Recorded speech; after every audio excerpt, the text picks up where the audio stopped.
6 ወር ሰርቼ ደሞዜን ቀማችን አባረረችኝ። ማን? አረቢቱ። ለምን? አንዳንዴ እንደዚህ ናቸው። ትክክለኛ አረብም ላይ ሆኑ ይችላሉ። ስደተኛ ሆኖ የኖሩና እዛ ሀገር ላይ ክፉ ይሆናሉ ታውቃለህ።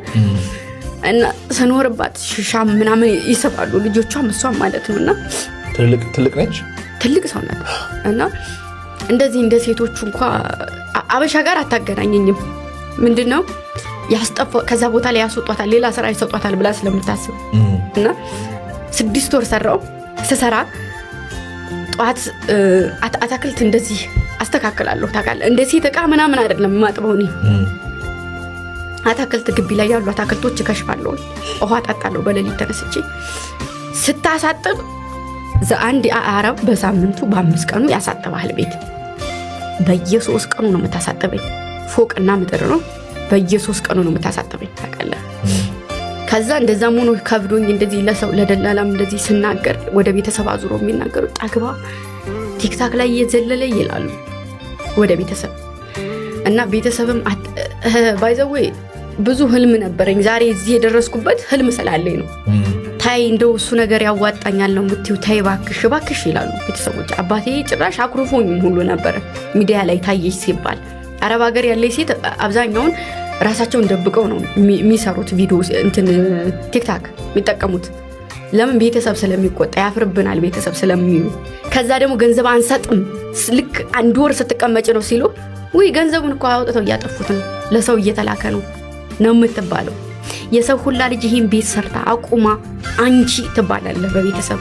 ቤተሰብ ተስፋ ሲቆርጥብህ ያኔ በራስህ ተስፋ ትቆርጣለህ። ያን ሁሉ ነገር እንኳን አልፈ መጣ ቤተሰብ ተስፋ ባንተ ይቆርጣል። ከኔ ኋላ የሄዱ ልጆች ቦታ ሲገዙ የከሌ ልጅ ቦታ ገዝታ አንቺ እንዴት እስካሁን ድረስ ምን ነው ባልወለድኩሽ? አንቺ ያለሽበትን ነገር አይረዳም። ማንም ሰው አንተ ያለበትን ነገር አይረዳም። ሰላም ውድ የዩቲዩብ ተከታታዮቼ እንዴት ናችሁ? ሰላም ናችሁ ወይ? ያላችሁ ወይ? አለውን? እግዚአብሔር ይመስገን በጣም ሰላም ነኝ። እናንተ እንዴት ናችሁ? ሁሉ ሰላም፣ ሁሉ መልካም ነው። ክብሩ ይስፋ፣ እኔ ጋር ሁሉ ሰላም ነው። ለዚህ ቤተሰብ ያልሆናችሁ ሰብስክራይብ ያደረጋችሁ ቤተሰቦች ይሁኑ እና እንዲሁም ደግሞ ሰብስክራይብ አድርጋችሁኝ የምትከታተሉኝ ሁላችሁም ወዳጆቼ በጣም ነው የማመሰግነው። ቴንኪዩ። እዚህ ጋር እንግዲህ ግምጃዬ በተናገረችው ነገር ለሁላችንም የመዳም ቅመም ይመጥናል ብዬ አስባለሁ። ብዙ አረብ ሀገር የሚሰሩ ልጆች እንዲሁም በህገ ወጥ የሚሄዱ በህጋዊ ደላላ ሳይሆን በህገ ወጥ በበረሃ ብዙ ዋጋ ከፍለው ብዙ መስዋዕትነትን ከፍለው ነገር ግን እግዚአብሔር ደግሞ ረቷቸው እንደዚህ ተለውጠው ስታዩ ምን ደስ ይላል! ምን ያህል ደስ ይላል ጋይስ! በጣም ነው ደስ የሚለው። አሁን እቺ ልጅ ብዙ መከራ ብዙ ስቃይን ብዙ ነገርን አሳልፋ ነው ለዚህ የበቃችው። እሷ ስለተረፈች ቆማ እያወራች ነው ማለቴ በህይወት ስላለች አመታትን ወራትን ቆይተው አረብ ሀገር ልጅነታቸውን እድሜያቸውን መስዋዕት አድርገው ሰርተው መጨረሻ ላይ ግን ደግሞ ቤተሰብ ጋርም ሳይደርሱ የራሳቸውን ላይፍ ሳይኖሩ የሚሞቱ አድራሻቸው የጠፋ መንገድ ላይ በወጡበት የቀረ በዛው በበረሃ የእንስሳ ራት የሆኑ ብዙ ሰዎች አሉ። እኛ ከምናውቃቸው በላይ በሊቢያ በረሃ ያለ ስደተኛ ስንት እንደሆነ ቤት ይቁጠረው። በየመን ያለ በረሃ ቤት ይቁጠረው ጋይስ።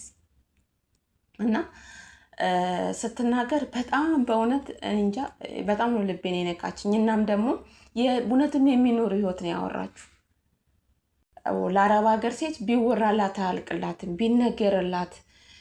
እንዲሁም ደግሞ ብዙዎቻችሁ የሚያብዱ ገንዘባቸው በቤተሰብ እየተበላ ትክክል ቤተሰብ እኛ የምንኖረው ኑሮ ስለማያውቅ ማያስብ ስንት ቤተሰብ አለ።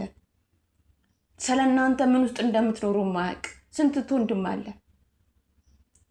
ገንዘብ አስቀምጡ ብላችሁ ሰጣችሁ ገንዘባችሁ ጠፍቶባቸው አመታትን አረብ ሀገር የሚያስጨርሱ ስንት አሉ? ስንቶች አሉ ወገኖች? ብዙዎች ናቸው። ቤት ይቁጠራቸው ሚዲያ ላይ ስላልወጡ። ይሄ እኮ የሚታየው ላዩ ነው። በነገራችን ላይ የአረብ ሀገር ሴት ሚዲያ የሚጠቀሙ ወይም ደግሞ ሚዲያ ላይ የሚታዩ ይሄ ላዩ ነው። ወደ ታይ ግን ወረድ ብሎ ቢታይ ስንት ጉድ አለ። ስንቶች ናቸው ሽንት ቤት የሚያርዱ? ስንቶች ናቸው እዛው ሽንት ቤት ውስጥ ምግብ ተሰጥቷቸው በልተው እዛው የሚተኙ? ስንቶች ናቸው ሳይበሉ ሳይጠጡ ጾማቸውን የሚሰሩ እና ለአረብ ሀገር ሴት ቢወራላት አያልቅላትም፣ ቢነገርላት ጀግና ናት። የራሷን ጊዜ የራሷን ዘመን ለሰው መስዋዕት የምታደርግ ለቤተሰቦቿ ደስታ ስትል የሷን ደስታ የምትገታ ልጅነቷን የማታቅ ብዙዎቻቸው ልጅነታቸውን አያውቁትም፣ ወይም ደግሞ ልጅነት ምን እንደሆነ ባይዘው አይረዱትም፣ አያውቁትም። ለምን ስላልኖሩበት። ያልኖሩበት ደግሞ ትልቁ ነገር የቤተሰብ ነገር ነው።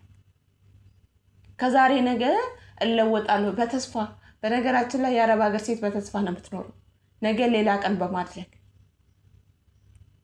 እና ብዙ ነገር ስትናገር ልቤን የነካች ትክክላዊ የኖረበት ሰው እውነቱን ሲናገርላችሁ የሆነ ነገራችሁን ይነካችኋል። የኖረበትን ያየውን የደረሰበትን እሷ እንዲሁም እግዚአብሔር በጣም ነው የሚወዳት። እውነትም ያመነቻት ኪዳነ ምህረት በጣም ረታታለች። ምክንያቱም በበረሃ አልቀረችም። ያ ሁሉ ዋጋ ከፍላ ያ ሁሉ ነገር ዛሬ ላይ ግን ቆማ ለብዙዎች ምስክርነት፣ ብዙዎች ደግሞ ኮንፊደንስ እንዲኖራቸው በራሳቸው እንዲተማመኑ መስራት እንደሚችሉ ጀግና እንደሆኑ ምስክርነት እየሰጠች ነው። እዛ ቀሩ በቃ ታሪክ ሆነው ተረሱ። እዛ የቀሩ ቤተሰቦች አልቅሰው ይረሳሉ። በነገራችን ላይ ማንም ቢሆን እስካላችሁ ድረስ ነው። እስካላችሁና እስካላችሁ ድረስ ጓደኛ ቢሆን ዘመድ ቢሆን እናት ቢሆን አባት ቢሆን ማንም እስካላችሁ ነው የሚወዳችሁ። እና ብቻ አላቅም፣ ግን እግዚአብሔር ይርዳት ከዚህ በላይ ገና። እንዲሁም ደግሞ አረብ ሀገር ያለንም እኛ እግዚአብሔር ይሄን ወገኖቼ በቃ የሆነ ከአረብ ሀገር ኩሽና ወተን ራሳችንን በኮንፊደንስ ሰተን የምንለወጥበት እርስ በራስ ብንተጋገዝ እኛ የመዳም ቅመሞች ብዙ መድረስ እንችላለን። እውነቴን ነው የምላችሁ። ዛሬ ኢትዮጵያ ላይ ሆኖ ዩቱብ የሚሰሩ ቲክቶክ የሚሰሩ ሁሉም በእኛ ነው። እኛ ሰብስክራይብ በምናደርግ እኛ ፎሎ በምናደርግ በምናበረታታ ደግሞ እርስ በራስ ተደጋግፈን አንዳችን ለአንዳችን ደርሰን ከእንደዚያ ያለ ህይወት ይሰለቻል። ሁሌ ተመሳሳይ ህይወት በነገራችን ላይ ይሰለቻል። ነፍሳችሁ ትደክማለች። አመታትን ወራትን ስታስቆጥሩ አረብ ሀገር ላይ በጣም ነው ነፍሳችሁ የሚደክመው። ራሳችሁን አንዳንዴ ትጠሉታላችሁ። እንደዚህ አይነት ህይወት በየቀኑ መኖር፣ ሁሌ ተመሳሳይ ህይወት ማየት ከባድ ነው። ይሄንን እንኳን ደግሞ ለማየት ይሄንን ህይወት ለመኖር ከሀገራችን ምን ያህል መስዋዕት ከፍለን ነው የምንወጣው? እኔስ በደጉ ጊዜ ነው የወጣሁት። ግን አሁን ላይ አረብ ሀገር የሚመጡ ልጆች ስንት መስዋዕት ነው የሚከፍሉት? ስንት ብር ነው የሚጠየቁት? ስንት ነገር ሆነው ነው ፓስፖርት የሚያገኙት? ስንት ሆነው ነው ከሪፖርት የሚያልፉት? እዚህ መተው ሳሱ ስለመግባት እዚህ መተው ዋጋ ለመክፈል። እውነቴን ነው የምላችሁ እግዚአብሔርን። እና በጣም ነው የሚከብደው። የሆነ ስታስቡት እንኳን አረብ ሀገር ያሉ ልጆች በጣም ነው የሚያሳዝኑት። በጣም እውነት በጣም ነው የሚከብዱት። ማለት በጣም የሚከብዱት ስላችሁ ያሳዝናሉ። በጣም ህፃናቶች ለአቅመ አዳም ያልደረሱ መጥተው እዚህ አረብ ሀገር ይንከራተታሉ። ብዙዎች ደግሞ ጤናቸውን ያጣሉ፣ ያብዳሉ፣ መጨረሻ ላይ በሽተኛ ይሆናሉ።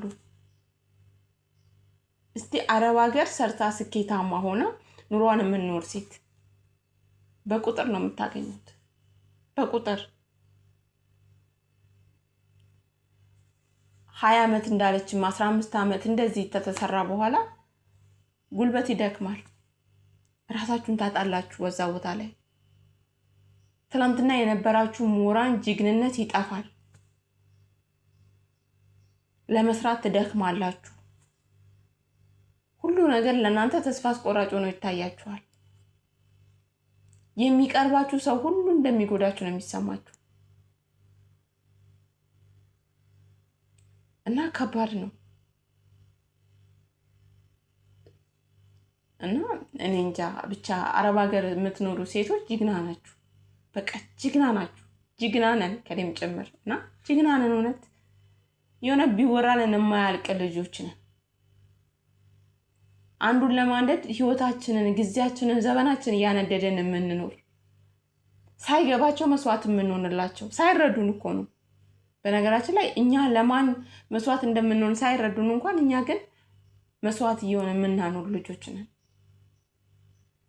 እና ብቻ